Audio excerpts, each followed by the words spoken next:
Okay, our target today is to download and install Synopsys Verdi, which is located here. And last time I have told you to download Synopsys VCS and we installed VCS and Xcelium, right? But we didn't install ModelSim and QuickStart.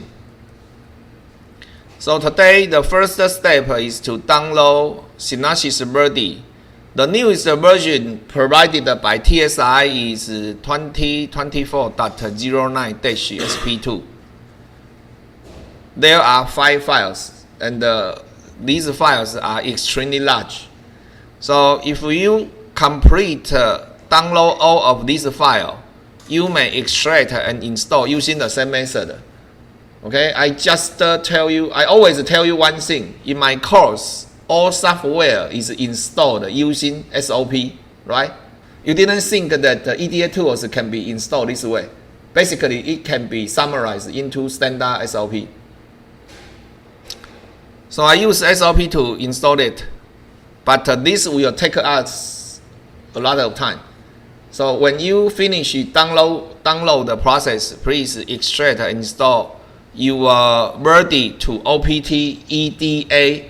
And by the way, I need to mention you that since we have already installed a lot of software, your EDA, please double check your space. Okay, let me show you this one. I use my computer as an example. Please double check. Okay, please double check the remaining space.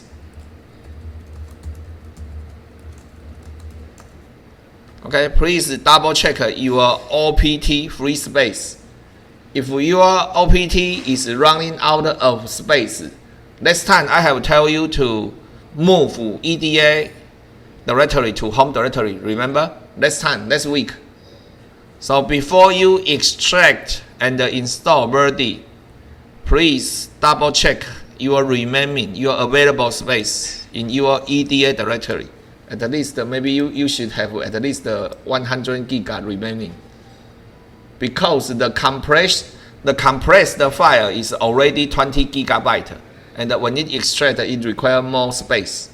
Understand? So it will take us a lot of time. I hope everyone can finish this before 10 a.m. It is 9:38. I expect all of you complete this process by 10. Then we will discuss how to configure environment and test the software. Okay? So I will leave the control to you now. Everyone, please download and extract your Verdi.